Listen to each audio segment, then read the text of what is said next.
service. Ang pag-uusapan naman po natin ngayon ay tungkol sa pagpapalit ng LCD ng mga cellphone.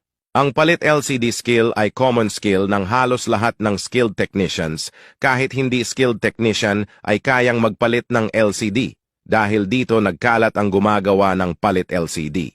Lahat naman tayo ay gustong maserbisyuhan ng maayos, pero may mga pagkakataon na sa sobrang paghahanap natin ng mura ay mapapamura pala tayo sa huli. Kaya para maiwasan natin yung mga ganitong sitwasyon, magbibigay ako ng mga tips kung papaano natin malalaman kung ang technician ba ay skilled o hindi. Number 1 sa listahan ay may maayos na pwesto o physical shop. Mahalaga na meron siyang permanent shop para kung magka-issue man ang kanyang ginawa, may babalikan tayo. Number 2, kumpleto sa permits tulad ng DTI permit, Mayor's permit, at BIR permit, etc. Ang skilled technician ay kumpleto sa papeles, alam naman natin na mas may laban ang mga customers kapag legal ang isang shop.